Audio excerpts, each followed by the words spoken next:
오늘 말씀은 출애굽기 2장 16절에서 25절 말씀입니다. 출애굽기 2장 16절에서 25절. 다 찾으셨으면 한 절 한 절 교독하도록 하겠습니다. 제가 먼저 읽겠습니다. 미디안 제사장들에게 7달이 있었더니 그들이 와서 물을 길어 구유에 채우고 그들의 아버지의 양떼에게 먹이려 하는데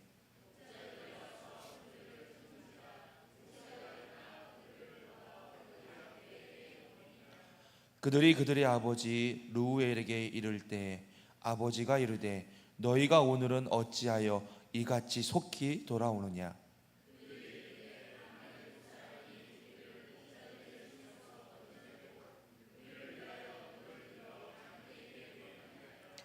아버지가 딸들에게 이르되 그 사람이 어디에 있느냐. 너희가 어찌하여 그 사람을 버려두고 왔느냐. 그를 청하여 음식을 대접하라 하였더라.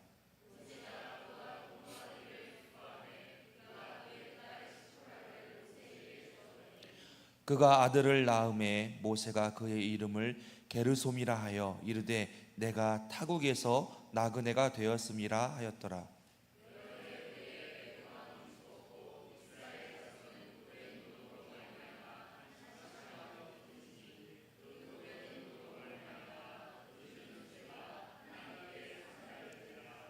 하나님이 그들의 고통 소리를 들으시고 하나님이 아브라함과 이삭과 야곱에게 세운 그의 언약을 기억하사 다같이요 하나님이 이스라엘 자손을 돌보셨고 하나님이 그들을 기억하셨더라. 아멘.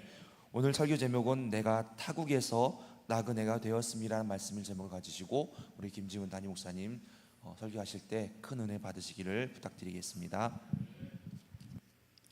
우리 앞뒤 옆에 계신 분들하고 이렇게 인사했으면 좋겠습니다. 오늘도 말씀에 붙들리시길 바랍니다. 인생을 우리가 이 말씀을 통하여서 지난 계시록 말씀을 통하여서는 이 인생과 그 마지막에 대해서 우리가 어떤 신앙을 가져야 되는지를 배웠다면은 그리스도인이 되어서 정말 죄악 가운데 있다가 그리스도인이 되어서 어떤 인생길을 걸어가는지 그 지점들을 참 세세하게 알 수 있는 것이 출애굽기입니다. 여러분들의 나는 어떤 인생의 지점 가운데 서 있는가 오늘 말씀을 통해 비춰 들으시면서 말씀에 붙들리고 우리 주님께 순종하며 나아갈 수 있는 모두가 되시기를 바랍니다. 하나님과의 관계 속에서 내가 누구인지 그 정체성을 바르게 갖는 것은 저와 여러분들 우리 인생에서 가장 또 굉장히 중요한 과정이에요. 지난주 말씀을 보셨던 대로 모세는 어떻습니까? 애굽에서 믿음으로 자신의 정체성을 지켜냈고 그래서 사명을 이제 감당하려고 했습니다. 그러나 문제는 무엇이었습니까? 모세가 놓친 것이 있었죠. 믿음도 지켜서 자신의 정체성을 지켰고 사명도 감당하려고 마음은 먹어봤지만 그가 놓친 것은 하나님의 타이밍, 하나님의 때가 언제냐, 하나님의 방식, 그것을 놓쳤다고 말씀을 드렸습니다. 그래서 실패했었죠. 이스라엘 백성들을 향한 이 사명 의식을 갖고 있었지만 모세는 애굽의 지식과 삶의 방식에 익숙한 채로 있었습니다. 강자가 약자를 향한 부당한 행동을 처리했던 방식을 그래서 우리가 봤어요. 그것이 어떤 것이었습니까? 살인이었죠. 자신이 직접 심판자가 되어서 애굽인을 돌로 쳐서 죽이고 그 살인을 또 은폐하려고 했습니다. 또 나그네의 삶이 무엇인지 모르는 이집트의 왕가에서 그가 자랐기 때문에 모세는 자신의 동족인 이스라엘 사람을 중재하고 이끌기에는 포로로 그렇게 여러 가지로 고통당하고 있었던 이스라엘 사람들을 중재하고 이끌기에는 여러모로 부족한 상태였습니다. 자신의 동족을 구원하고자 마음은 갖고 있었으나 하나님의 뜻을 자신 스스로 생각을 해서 이렇게 해야지 마음을 먹었었으나 모세의 그 첫 시도들은 실패했다라는 것을 성경에서 보여주고 있는 거예요.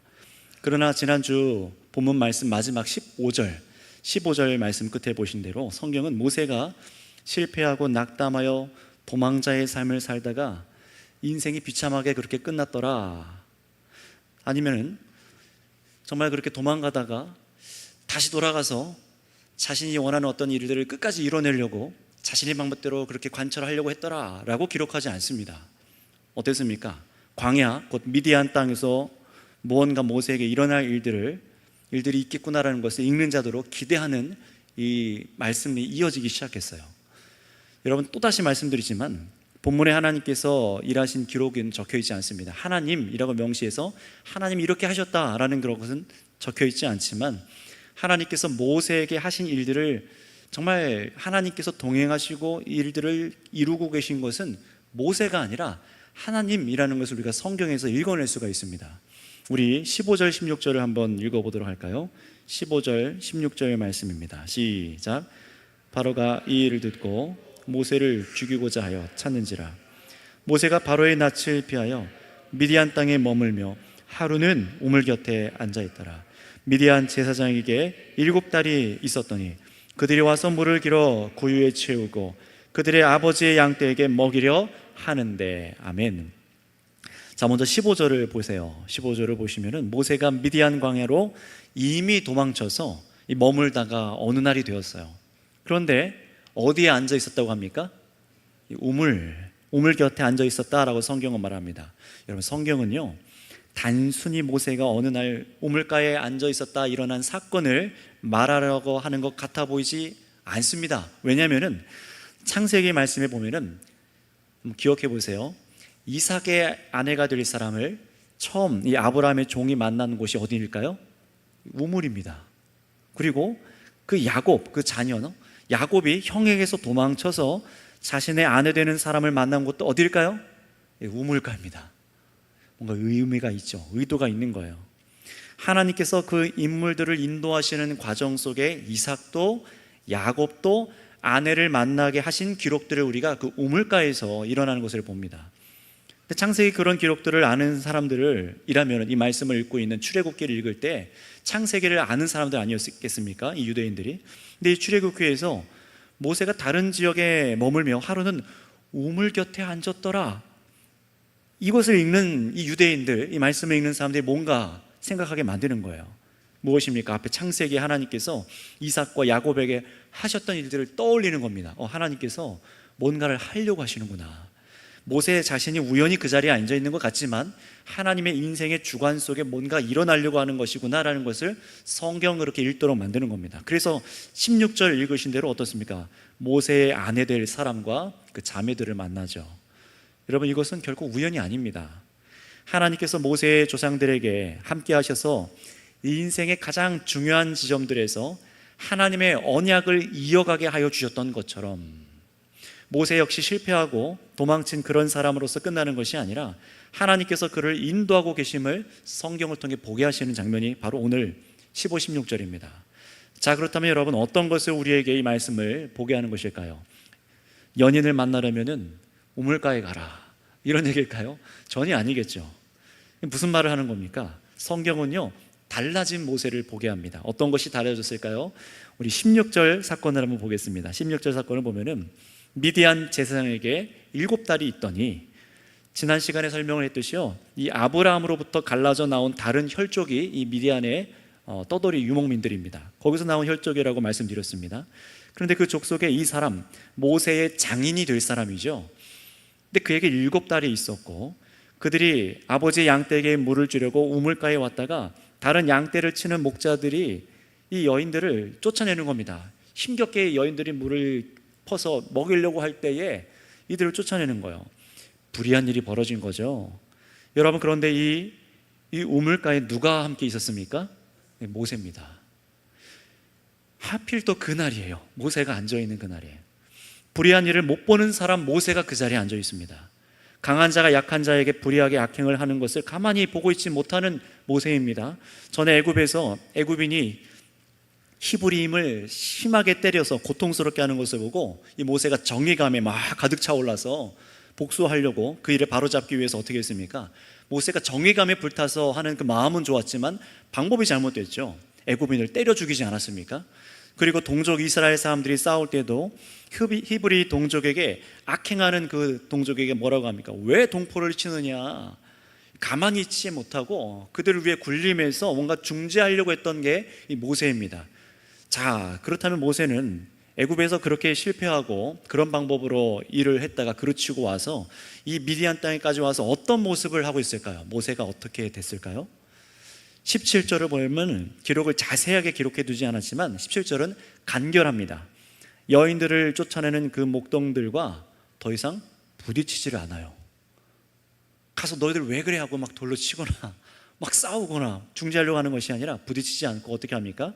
미디안 제사장의 7 여인들을 그냥 돕습니다. 묵묵히 도와서 자신이 직접 우물을 길어서 양떼에게 물을 줍니다.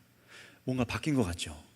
모세가 행한 이 일을 성경은 도움받은 여인들의 입을 통해서 뭐라고 기록하냐면 우리 19절 말씀 한번 읽어볼까요? 19절입니다. 2장 19절 시작. 우리를 목자들의 손에서 건져내고 우리를 위하여 물을 길어 양떼에게 먹였나이다. 아멘. 자, 여기서 19절에서 우리를 목자들의 손에서 건져내고, 이 건져내다라는 단어가 어떤 의미냐면 나중에 하나님께서 이스라엘 백성들을 구원해내다라는 단어와 똑같은 단어입니다. 뭘 했다는 거예요? 다시 말하면 모세가 전에 애굽에서 이루지 못했던 구원하는 일, 정말로 자신이 하고 싶었던 일은 이건데요, 애굽에서 하지 못했던 이 구원하는 일을 이 미디안 땅에서 해냈다라는 겁니다.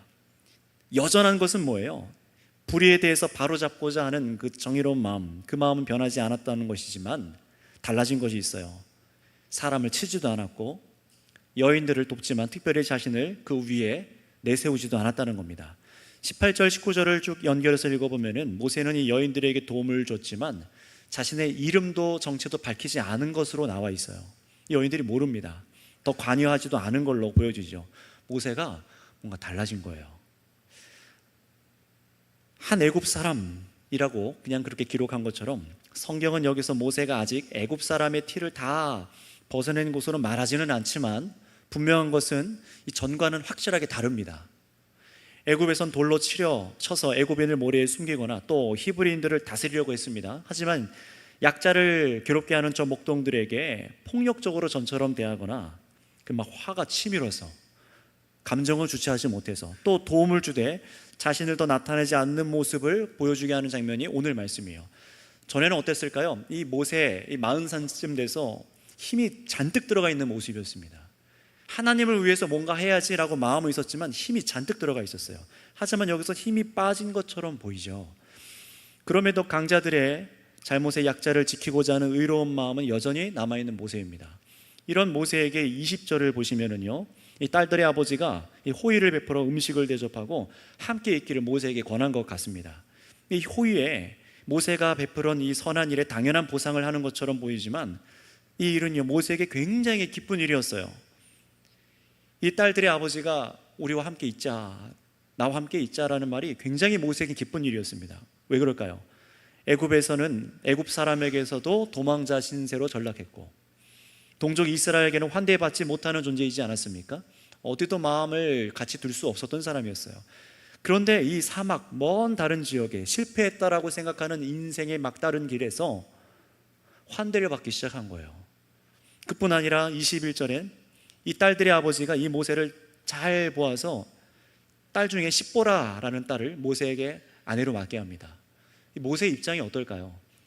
인생 실패했다라고 생각할 수 있지 않았겠습니까? 도망자로 광야로 갔습니다. 그런데 거기에서 자신의 의미를 발견하기 시작합니다. 조금씩 성경은 이 과정을 그런데 길게 장황하게 설명하지 않고 굉장히 간략하게만 기록해서 우리에게 보게 합니다. 마치 지난 11절에 모세가 자라가는 성장기 기록은 전혀 없이 장성하여 40세의 모세부터 보여줬던 것처럼 지금 이 말씀도 이 모세가 이 여인들을 만나서 어떻게 드라마처럼 낭만적이고 아름답게 결혼까지 꼴이 나게 됐냐, 이런 거 전혀 보여주지 않습니다. 그건 성경을 읽는 우리에게 관심을 가질 필요가 없다라는 것이죠. 여기서 봐야 할 것은 뭐냐면은 전에 애굽에서 자기 힘으로 자기 방법으로 의로운 일을 행하려 사명을 감당하려고 했던 모세는 실패했지만 이 광야 미디안으로 와서 이전의 방식을 내려놓기 시작한 모세의 달라진 모습을 보고 그리고 그 처음으로 누군가를 구원하였다라는 평가를 모세가 받았다는 겁니다. 지금 이 부분을 우리가 주목하게 만드는 거예요. 모세라는 이 의미가 무엇이죠? 이름의 의미가 무엇입니까? 물에서 건져내었다라는 의미 아닙니까? 근데 그런 의미가 있는데 이제 모세는요, 그 이름대로 누군가를 위기에서 제대로 건져낸 사람이 된 거예요.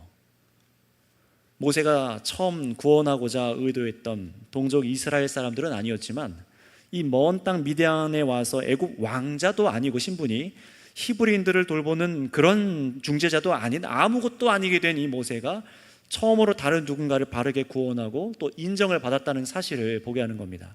그리고 아내를 얻었죠. 구약에서 이 아내를 얻는 것에 몇몇 의미를 생각해 볼 수 있지만 이제 누군가를 돌보는 자로 준비가 되어진 것으로 보여지는 겁니다. 남편이 된다, 나의 아내를 맞이하고 가정을 이룰 수 있는 돌보는 자로 준비가 된다는 그런 의미인 겁니다. 우연한 타이밍이 아닌 거예요. 게다가 이 본문에서 또 강조하고자 있는 것은 22절에 강조점이 있습니다. 우리 22절을 한 번 더 읽어볼까요? 시작. 그가 아들을 낳음에 모세가 그의 이름을 게르솜이라 하여 이르되 내가 타국에서 나그네가 되었음이라 하였더라. 아멘. 도망 나왔습니다. 도망 나왔지만 애굽의 왕자의 신분으로 이전에 살아왔었고 또 이스라엘을 돌보는 자로 스스로 그렇게 여기고 생각했던 모세가 어떤 사람이 되었다라고 지금 이 22절은 말하는 겁니까요?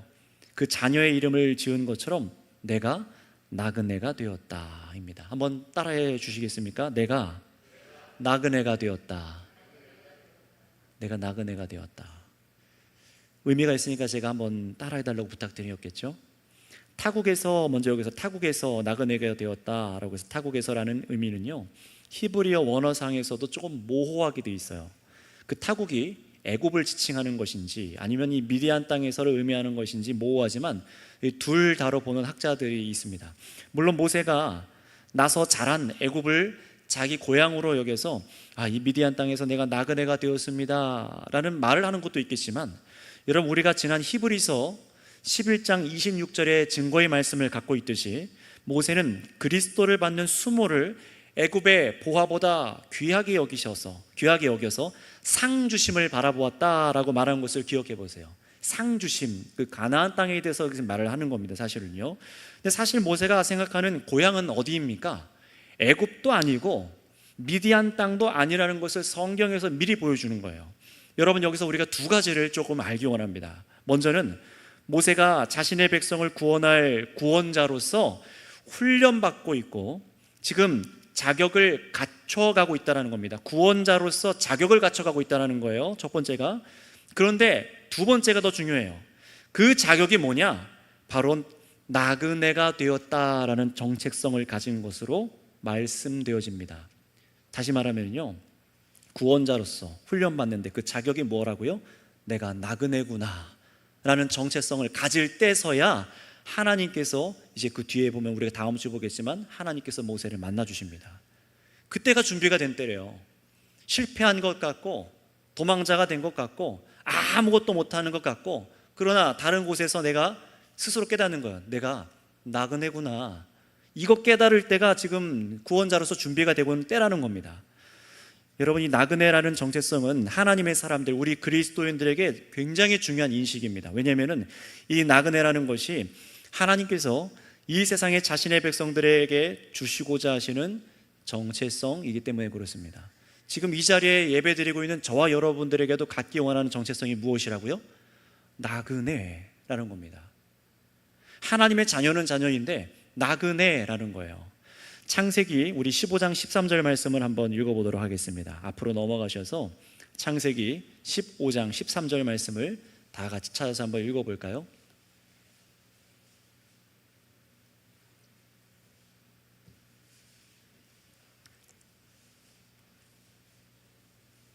창세기 15장 13절 말씀입니다. 같이 읽겠습니다. 시작. 여호와께서 아브라함에게 이르시되 너는 반드시 알라. 내 자손이 이방에서 객이 되어 그들을 섬기겠고 그들은 400년 동안 내 자손을 괴롭히리니. 아멘. 아브라함에게 하나님께서 왜 이런 말씀을 하십니까? 너가 하도 의심이 많아서 나중에 후대의 자손들을 고통스럽게 할 거다, 이렇게 협박하는 그런 말이 아닙니다. 이 말씀은요, 이때에는요, 이 13절의 말씀 분명히 자손들을 번성하게 하시게 된다고 말씀을 하셨는데 이상한 말을 하시는 거예요. 너희 자손들이 나중에 가서 객이 되어서, 다시 말하면 똑같은 단어인데 나그네가 되어서 고통당할 것이다. 이 앞뒤 문맥을 읽어봐도 왜 이런 말씀을 하나님께서 하셨는지 창세기에서는 발견할 수가 없습니다. 이방 땅에서도 약속대로 자손을 번성하게 하신 하나님의 일하심만을 바라보게 할 뿐이지 왜 이방 땅에 가서 객이 되어서 나그네가 돼서 그 긴 시간 동안 고난당할 것인지 하나님께서 알려주시진 않으세요. 인생 오랫동안 아닙니까? 굉장히 오랜 시간 아닙니까? 그러나 이 출애굽기에 와서, 드디어 이 출애굽기에 와서 하나님께서 창세기에서 하셨던 그 말씀의 의미가 점점 선명해지기 시작하는 거예요. 그게 무엇일까요? 하나님의 백성들이 정착해서 뿌리 내리고 살 곳은 이방 땅이 아니라, 당시에는 애굽이죠, 애굽이 아니라는 겁니다. 정말로 하나님의 백성들이 뿌리 내려서 안정적으로 살아갈 곳은 세상 땅, 이방, 그 당시에 그 대표적인 애굽이 아니라는 거예요. 정말로 하나님의 백성들이 번성하고 바라봐야 될 곳이 있다라는 것입니다. 정말 그들이 바라보고 가야 될 땅은 당시 아브라함에게 약속해 주셨던 무슨 땅이죠? 가나안 땅입니다. 이스라엘 사람들이 번성하고 강하여지지만 거기는 애굽이에요. 하나님을 섬기는 곳이 아닙니다. 애굽에서 만족하고 이스라엘 백성들이 여기가 너무 좋습니다 하며 이방의 문화들, 애굽의 이교 문화들을 사랑하기를 하나님께서 원치 않으셨습니다. 하나님께서 창조하고자 하시는 백성들은 애굽과 같지 않아야 합니다. 애굽과 같은 압제의 영향력, 정치, 생각, 문화, 종교 이런 거 전부 거절해야 돼요. 하나님의 백성은요. 하나님의 뜻을 깨달아 순종하고 하나님과 동행하는 민족이 되길 바라면서 하나님께서는 가나안 땅을 백성들로 하여금 사모하게 만드신 거예요. 그런데 중요한 것은 무엇입니까?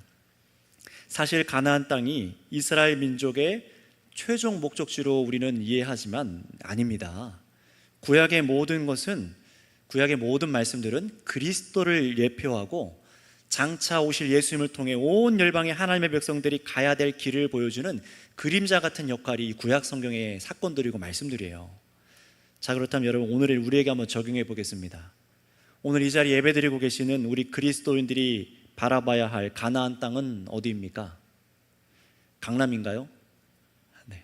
목동, 대치동 비싼 땅입니까? 학군이 좋은?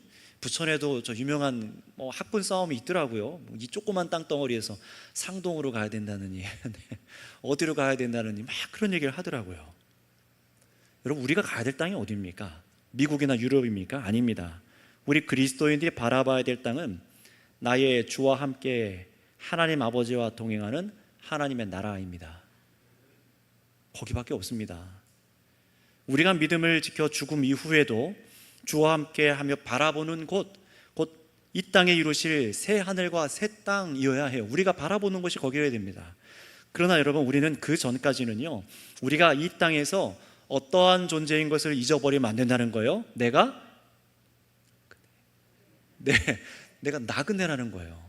이 땅에서 내가 나그네라는 것을 잊어버리면 안 된다는 겁니다. 그 목적지에 이르기 전까지 내가 나그네라는 사실을 잊어버리면요, 여기서 잘 먹고 잘 살려고 하다 보니까 여기에 다 투자해요.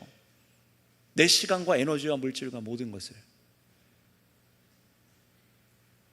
여기를 좋아해버리면 큰일 나는 겁니다. 이 땅의 방법으로 이 땅에서 구원받아 이 땅에 잘 돼서 사는 것이 우리 그리스도인들의 목적이 아닙니다. 하나님의 백성은 이 땅에 있는 동안 나그네인 겁니다. 이 땅에서 우리의 목적은 이방 땅에서의 구원, 이 땅에서의 안전, 이 땅의 방식대로 우리가 잘 먹고 잘 살게 되는 그런 것이 아니라 우리가 목적지에 다다르기 전까지 하나님과 동행하며 하나님의 말씀대로 순종하는 것이 우리들의 이 땅의 목적이어야 됩니다. 이 땅 살아갈 때는요. 그러니 여러분 보세요. 다시 본문으로 돌아보세요. 다시 본문으로 돌아오셔서 모세가 내가 타국에서 나그네가 되었습니다 라는 이 말은 이제서야 하나님의 사람으로 제대로 된 정체성을 갖춰가고 있음을 보여주는 장면입니다. 애굽 왕자의 신분이 아니고 몸에 밴 애굽의 문화, 그리고 애굽에서 이스라엘 백성에게 중재자로서 그런 모세가 아니라 더 이상 아예 애굽을 벗어나서 살아야 될 사람으로 나그네가 되었다라는 겁니다. 애굽을 완전 떠난 사람으로 드디어 이제 나그네가 되었다라는 거예요. 돌아갈 곳이 없다라는 겁니다. 또 애굽에서 고난당하는 이스라엘 백성 역시 나그네로서 모세와 같이 거기서 나와야 함을 암시하고 있는 말씀이 오늘 말씀인 거예요. 왜냐하면 이제 하나님께서는 모세만이 아니라 곧 누구도 광야로 불러내실 것이기 때문에 그렇죠. 애굽에 있는 이스라엘 백성도 곧 광야로 불러내실 것이기 때문에 정말 이제 어떻습니까? 이스라엘 백성들을 모세를 통해 구출하셔서 정말 사막에서 나그네가 되게 하실 것이기 때문에 이 모세를 통하여서 먼저 이 일을 겪게 하시는 거예요. 여러분, 그렇다면 이제 어떤 나그네입니까? 그냥 정처 없이 떠돌다가 그냥 고통스럽게 죽는 나그네입니까? 아닙니다. 약속의 땅, 가나안 땅을 바라볼 나그네로, 하나님만 바라보고 광야를 하나님과 함께 할 나그네로 만드실 것이기 때문에 여러분, 이 모세에게는 염려가 없는 거예요. 나그네가 된다 할지라도, 이 땅에서 나그네가 된다 할지라도 그래서 염려가 없는 겁니다. 여러분, 이것이 성도로 부름받은 인생의 모습 아닙니까? 내가 이 땅에 속하지 못한 것 같고 남들 다 위로 올라가는 것 같은데 나는 뒤처지는 것 같고 나는 마치 나그네 같아요.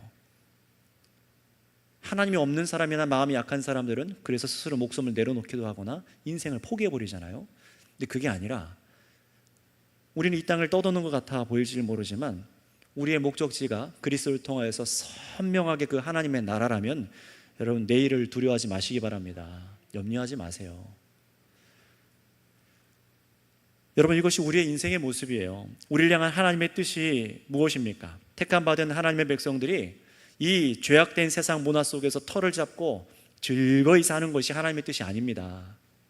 내가 이 세상에 속한 사람이지 하며 세상을 즐거워하는 사람이 아니라 반대입니다. 이 세상이 내가 있어야 될 고향이 아니며 내가 갈 그곳이 있으며 그곳에 이르기 위해선 나에게 하나님의 구원이 절대적으로 필요하고 구원받아 그 목적지로 가는 동안 이 땅에서 하나님과 동행하며 이끄는 데까지 끝까지 따라가는 나그네로 살아가야 되는구나 라는 것이 우리의 인생이라는 거예요. 여러분, 우리 그리스도의 인생을 빨리 캐치하셔야 됩니다. 빨리 인식하셔야 돼요. 아니면 인생을 삥 돕니다. 이런 인생의 모세도 발걸음을 이제 한 걸음 내디딘 겁니다. 정말로 애굽도 미디안도 고향이 아닌 나그네로서 자신을 인식하고 하나님의 사명을 감당할 준비가 되어진 사람이 된 거예요. 정말 그런가? 정말 이것이 모세의 인생에 하나님께서 주관하셔서 갖게 하신 자격인가? 우리 여러분, 정말 그것을 우리가 알기 위해서 본문 23절 25절 읽어보도록 할까요? 23절부터 25절입니다. 시작. 여러 해 후에 애굽 왕은 죽었고 이스라엘 자손은 고된 노동으로 말미암아 탄식하며 부르짖으니 그 고된 노동으로 말미암아 부르짖는 소리가 하나님께 상달된지라. 하나님이 그들의 고통 소리를 들으시고 하나님이 아브라함과 이삭과 야곱에게 세운 그 언약을 기억하사 하나님이 이스라엘 자손들을 돌보셨고 하나님이 그들을 기억하셨더라. 아멘. 자, 다시 보시기 바랍니다. 모세가 애굽의 때를 다 빼가면서, 때를 벗겨가며, 그 혈기죠, 혈기를 빼가며 이제 나그네가 되자 어떤 말씀이 바로 이어졌습니까?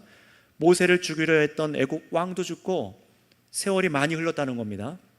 세월이 흘러 계속 애굽에서 이스라엘 백성들이 고된 노동으로 탄식하고 있고 부르짖는 소리를 하나님께서 들으셨다라고 갑자기 기록을 하고 있어요.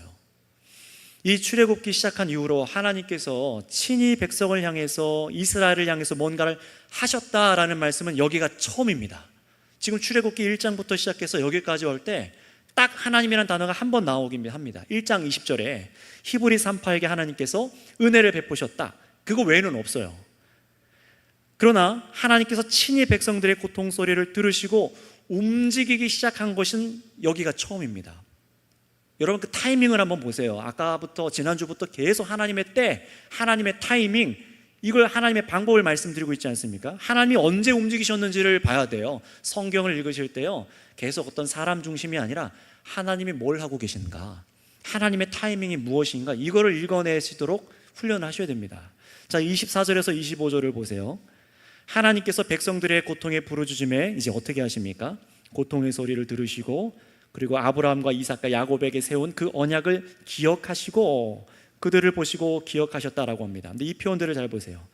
하나님께서 이스라엘 백성들의 고통 소리를 들으시고 이제 와서, 아 맞다, 깜빡했네, 옛날에 아브라함과 이삭과 내가 했었던 약속이 있었는데 아휴 내가 잊고 있었다 얘들아, 이제 내가 구원해 줄게. 하나님께서 이런 식으로 지금 말씀하시는 걸까요? 그런 뉘앙스가 아닙니다. 여기서 그들을 기억하사, 하나님께서 기억하사, 언약을 기억하사라는 말은요, 아브라함과 이삭과 야곱에게 하셨던 언약을 계속해서 기억하고 계시며 일하고 계셨다라는 것을 보게 하시는 말씀입니다. 뭘 하고 계셨던 것일까요? 그렇다면 뭘 하셨을까요? 지금까지 애굽 왕이 악한 짓을 하고 히브리 백성들이 막 남자아이들이 막 갓 태어난 신생아들이 요단강에 던져지고 탄압당할 때 가서 비돔과 람세스를 건축하고 너무너무 심한 고통에 있을 때 하나님 나타나시지도 않는 것 같다가 이제 오셔서 모세가 애굽 왕궁에 있지도 않고 미디안의 나그네가 되실 때서야 백성들의 고통 소리를 들으시고 언약을 기억하셨다고 하시는데 도대체 무엇을 하나님께서 하신 것입니까? 여러분, 여기서 우리가 하나님의 때를 읽어야 됩니다. 하나님께서 뜻하신 상태가 되어지도록 만드셨다는 거예요. 모세도 이스라엘 백성도요. 모세는 민족의 구원자로서 준비시켰습니다. 나그네라는 정체성을, 자신의 야성을 다 빼고요. 그리고 이스라엘 백성들도 이제 애굽에서 이제 구원이 절실한 상태가 만드신 거예요. 구원이 절실하여서 약속받은 가나안 땅을 절실히 필요로 하는 상태로 만들어 버리신 겁니다. 여러분, 전에도 말씀드렸잖아요. 천국은 참으로 바라는 자들의 것입니다. 천국을 참으로 찾고 침노하고 바라는 자들의 것입니다. 천국은요. 하나님의 나라보다 이 땅을 더 사랑하는 사람들은 그 하나님의 나라에 어울리지 않습니다. 거룩하신 하나님과 함께 할 수가 없다라고 말씀합니다. 성경은요. 그래서 하나님께서는 그리스도 안에서 택하신 자들을 인생을 통해 이 땅이 아닌 하나님의 나라를 사모하게 만드시는 거예요. 구원을 갈구하게 만드십니다. 사실 그 과정이 여러분 다 즐겁지만은 않은 것 같아요. 정말 그렇습니다. 잃어버리기도 하시고 고통이 따르기도 합니다. 전혀 생각지도 못했던 아픔이 옵니다. 의지하고 쌓아놨던 것들 한 번에 사라지기도 하고 내 혈기로 이뤄놓은 것 한순간에 가져가시기도 합니다. 살만해지니까 건강을 가져가시기도 하고요. 너무나 별의별 일들이 다 일어납니다. 그러나 하나님께서는 그렇게 하셔서라도 자신의 백성을 영원히 살리기 위해 그리스도만을 바라보도록 하기 위해서 하나님께서 그 일을 성도에게 하고야 마십니다. 이걸 기억하셔야 돼요. 또한 고통받는 자, 이 땅에 소망이 없는 자들의 부르짖음을 들으시고 건져내기 원하시는 분이 우리 하나님이신 것을 믿으시기를 바랍니다. 따라서 여러분, 지금까지 이 출애굽기 2장까지 오늘 보셨는데요, 이 중심적인 얘기가 모세의 스토리인 것 같지만 사실 지금 누가 이스라엘 민족을 구원하고 계시다는 것입니까? 하나님이십니다. 하나님이 구원하신 거예요. 여러분, 우리는 자꾸만 나 중심으로 인생을 생각하잖아요. 내 인생이 왜 이럴까? 내 인생이 왜 이럴까? 여러분, 내 인생 좀 보지 말고 누굴 보라는 겁니까? 하나님 바라보라는 거예요. 나는 실패하는 것 같고 넘어지는 것 같고 나그네가 돼서야 이제 하나님을 바라보겠죠. 힘을 다 빼시는 거예요. 이때 모세가 나이가 몇 살쯤 됐다고 우리가 성경에서 알죠? 80쯤 됐습니다. 여러분들 나이 어떻습니까? 언제쯤 힘이 빠져야 되겠습니까? 그리스도를 만나고 나서여야 할 줄 믿습니다. 여러분, 우리는 모세를 기대하고 모세라는 인물을 기대하고 이 출애굽기 1장을 읽었었던 것 같지만 아닙니다. 결국 모세를 구원하는 도구로서 만드시는 하나님을 기대해야 한다는 거예요. 이스라엘 백성이 나그네로서 가나안 땅을 향할 수 있도록 그 마음과 체질을 만드시는 분도 하나님이심을 이 출애굽기는 보여주고 있습니다. 하나님 우리를 체질을 만드십니다. 하루 이틀, 1, 20년이 아닐 수도 있다는 거예요. 그리고 이렇게 하시는 이유는, 하나님께서 이렇게 하시는 이유는 히브리 산파들의 노력이라던가 모세의 어머니 요게벳의 또 그 누이의 믿음이 너무나 가상해서, 그래서 이렇게 하나님께서 이 일들을 행하시는 것이 아니라 무엇 때문에 하나님께서 이 일을 하시는 것이라고 24절에 말씀하셨죠? 아브라함에게 주셨던 하나님의 자신의 언약을 이루기 위해서다랍니다. 하나님의 언약을 이루기 위해서, 자신의 언약을 위해서라고 기록하고 있어요. 그러니 여러분, 우리의 구원의 근거는 누구입니까? 오직 하나님 한 분 외에는 없다는 것을 깨닫고 믿으시길 바랍니다. 내가 잘해서, 내가 이런 사명감을 갖고 있어서, 내가 이런 열정이 있어서, 내가 이런 헌신을 해서, 내가 이렇게 했기 때문에 아니라는 거예요. 지난 주일 밤에 히스기야 왕의 그 깊은 속내를 우리가 봤잖아요. 동일합니다. 성경 전체를 다 살펴보세요. 계속 그 사람의 마음을 다 드러내시죠. 저희들에게는 안 하실까요? 하나님께서. 단 나를 구원하고자 하시는 하나님께서 구원을 베푸시기 위해서 우리 인생을 긴밀하게 주관하고 계신 것을 믿으시길 바랍니다. 우리를 버리려고 벌 주기 위해서가 아니라 정말 긴밀히 주관하고 계셔서 우리들의 인생을, 우리의 마음과 체질, 우리가 마음속으로 소망하는 것, 우리가 그 소망을 이루는 방식마저도 막 고심하고 골똘히 생각하고 내 힘으로 하려고, 그거 다 힘 빼십니다. 전부 다 빼서 하나님의 선한 백성으로, 하나님의 뜻대로 생각하고 하나님을 의지하는 백성으로 합당하게 만들어 가시려 한다는 사실을 믿으시기를 바랍니다. 바로 이 진리를 깨닫고 하나님의 구원하심을 우리가 믿을 때에서 오늘 내가 이 세상에서 나그네가 된 것 같아도, 돌아갈 세상이 없는 것 같아도 두렵지 않게 되는 것입니다. 오히려 내 힘을 빼고 내 방법, 내 때가 아니라 하나님의 때를 바라보는 것이 가장 최선인 것을 깨닫게 되는 것이 바로 우리 인생이라는 것이죠. 우리 인생의 참으로 귀한 지점이 바로 그 지점이길 원합니다. 내 힘으로 안 되는구나, 하나님의 방법으로 해야 되는구나. 아마 이런 일들 많이 겪고 계실 겁니다. 많은 분들이 겪으셨을 것이고요. 저도 참 여러 가지 지점들이 있었습니다. 여러분들도 오늘 아마 그런 지점에 있는, 다다라 있는 분들, 거기에 막바지 씨름하고 있는 분들도 계실 거고, 그 지점을 통과해서 은혜만을 바라보고 정말 하나님과 함께 동행하는 기쁨을 누리는 분도 계실 거예요. 여러분 어떤 지점에 와 계십니까? 지금도 나를 그리스도 안에 택하여 부르신 하나님께서 얼마나 나의 인생을 신실하게 주관하고 계신지 신뢰를 드리시기 바랍니다. 십자가와 부활을 보고 정말 주께서 나를 사랑하신 것을 깨닫고 신뢰를 들으세요. 결코 여러분 내일을 염려하거나 두려워하지 마시고 하나님의 방법대로 나를 이끌어 주시길, 나를 하나님의 타이밍 때에 쓰기 좋으신, 하나님께서 원하시는 체질로 나를 만들어 주시옵소서 라고 이 믿음으로 마음을 드리는 온 교회가 되시기를 바랍니다. 기도하겠습니다. 우리 함께 합심으로 딱 한 가지만 놓고 기도하겠습니다.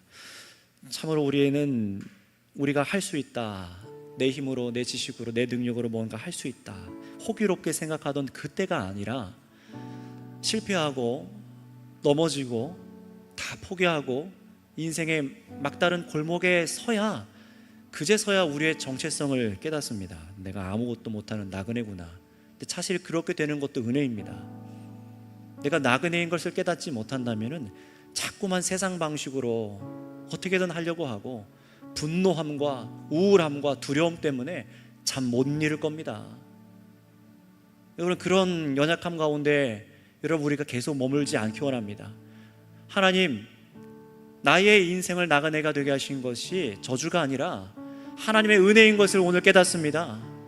내가 하나님의 사람으로 주의 방법과 하나님의 타이밍, 그때에 쓰시기 좋은 사람으로, 그리고 하나님께서 원하시는 체질이 되어지기 원하오니 나를 빚어주시고 염려하지 아니하게 하시고 두려워하지 아니하게 하시고 주님 구원의 은혜를 베풀어 주시옵소서 하고 이 시간 주여 한번 부르고 다 같이 기도하겠습니다. 주여, 아버지 하나님 감사합니다. 감사합니다. 하나님의 뜻을 우리가 알지 못하고 방황할 때가 얼마나 많은지, 주님 참으로 우리가 예수 그리스도를 신뢰하여서 하나님의 뜻대로 나아가야 하나, 하나님 우리가 두려워하고 이전에 우리가 갖고 있었던 삶의 방식들, 내 삶에 체질화되어 있는 이 땅의 죄악의 방식과 문화들, 나의 고집과 내가 다 이루려 하는 고집들, 하나님 아버지 우리는 연약합니다.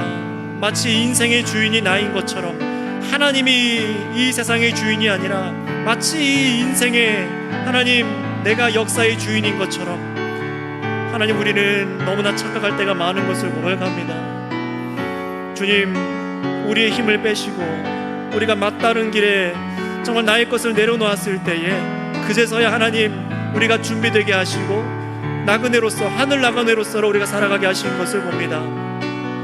오늘 이 진리를 사랑하는 주의 성도들이 깨닫게 하여 주시고, 하나님 저희들이 깨달아 알게 하여 주셔서 하나님 인생의 막다른 골목에 마주할 것 같은 그때라도, 언제라도, 그 어느 순간이라도 주님 우리가 두려워하지 아니하게 하여 주시고, 이 말씀을 신뢰하여서 주께서 이루실 일을 사모하고 기다리며 우리들의 부르짖음을 들으시고 하나님의 구원의 손길을 이루시는 것을 우리가 사모하는 자들 다 되게 하여 주시옵소서. 하나님, 우리 선교교회 사랑하는 공동체 가운데도 이 믿음들을 저희들에게 허락하여 주셔서 참으로 이 믿음으로 나아갈 수 있는, 이 믿음만 깨달을 수 있는 저희가 다 되게 하여 주시옵소서.